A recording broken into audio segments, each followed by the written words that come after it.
Ravi science YouTube channel వీక్షకులకు స్వాగతం సుస్వాగతం. ఈరోజు మనం కేవీ రెడ్డి గారి జీవిత చరిత్ర గురించి తెలుసుకుందాం.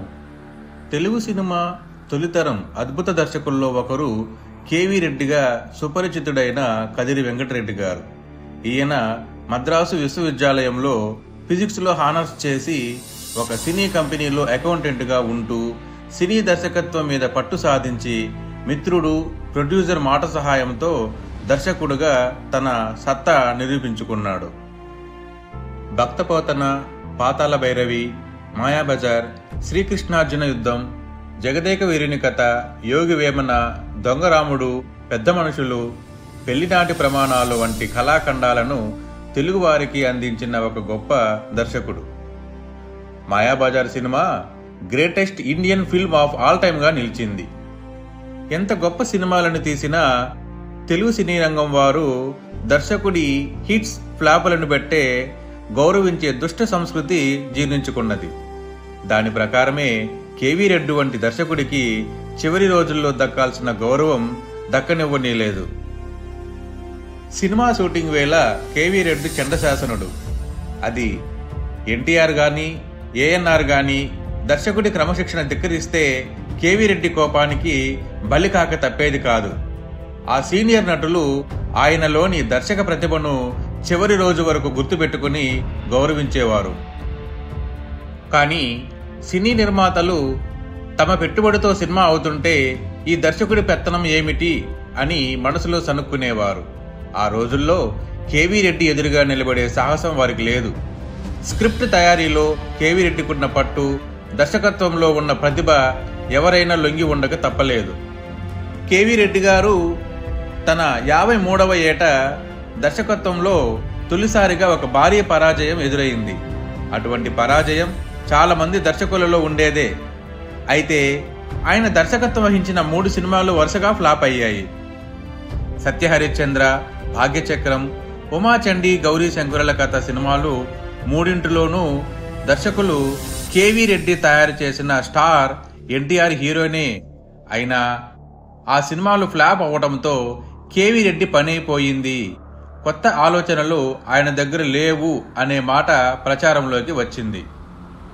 ఆ మాట మరెవరో అనుంటే కేవీ రెడ్డి ఏమీ అనుకునేవాడు కాదేమో. కానీ మాయాబజార్, పాతాళ భైరవి వంటి సినిమాలను ఇచ్చి ఆ సంస్థకు గుర్తింపు తెచ్చిన విజయ పిక్చర్ వారే ఆ మాట అనడమే కాక వారికి హిట్ సినిమాలతో లాభాలు ఆర్జించి పెట్టిన వేళ కేవీ రెడ్డి గారికి బహుకరించిన కారుని వెనక్కి తీసుకున్నారు. కేవీ రెడ్డి గారికి సొంత వాహనం లేదు. ఒకరోజు మద్రాసులో ఏదో వివాహానికి వెళ్లిన ఆయనకు వాహనం లేక ఒంటరిగా లిఫ్ట్ ఇచ్చే వారి కోసం ఎదురు చూసే పరిస్థితి వచ్చింది. అప్పుడు నటుడు గుమ్మడి తన కారులో ఎక్కమన్నాడు. ఫ్లాప్ దర్శకుడికి లిఫ్ట్ ఇచ్చి నువ్వు నష్టపోతావేమో ఇండస్ట్రీలో అనేసి కేవీ రెడ్డి గారు అన్నారు.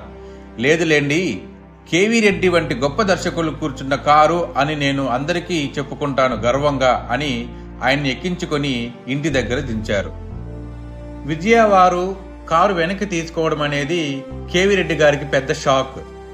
సినిమా ఫ్లాప్, కొడుకు విదేశాలకు పై చదువులకు వెళతానంటే డబ్బు ఇవ్వలేని ఆర్థిక పరిస్థితి నెలకొంది. ఆ సమయంలో కేవీ రెడ్డి ఎన్టీఆర్ ఇంటికి వెళ్లి పిల్లాడి చదువుకు 25,000 సర్దమని అడిగారు. కానీ ఉచితంగా తీసుకోను, ఏదైనా నాకు పని ఇచ్చి రెమ్యునరేషన్గా ఇవ్వమన్నాడు.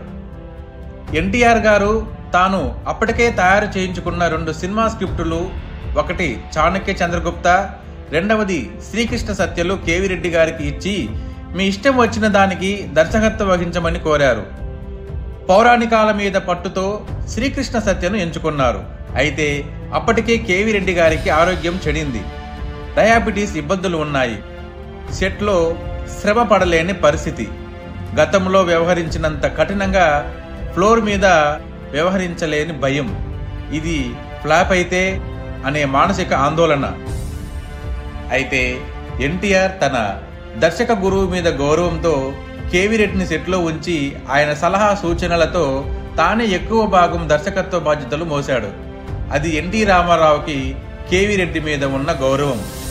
తన శిష్యుడు ఇస్తున్న గౌరవం బాగున్నా ఎక్కడో ఏదో బాధ తాను తగ్గిపోతున్నాను అనే బెంగ ఆయన్ని వదిలేది కాదు.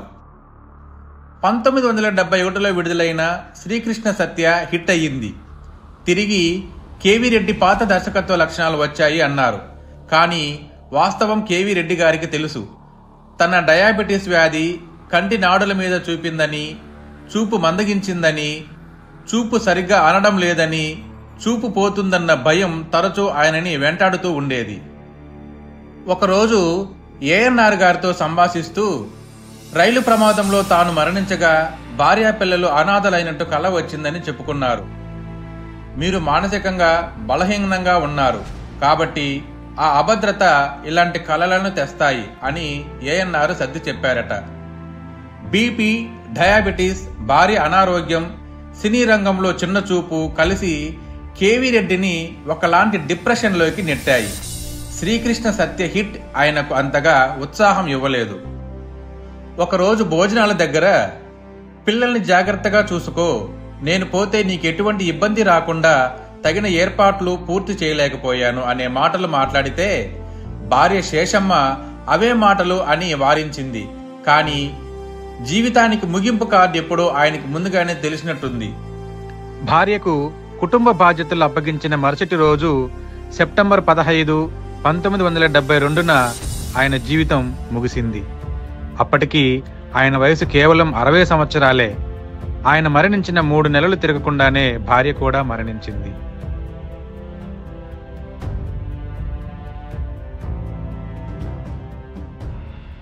ఈ వీడియో మీకు నచ్చినట్లయితే లైక్ చేయండి, షేర్ చేయండి, కామెంట్ చేయండి.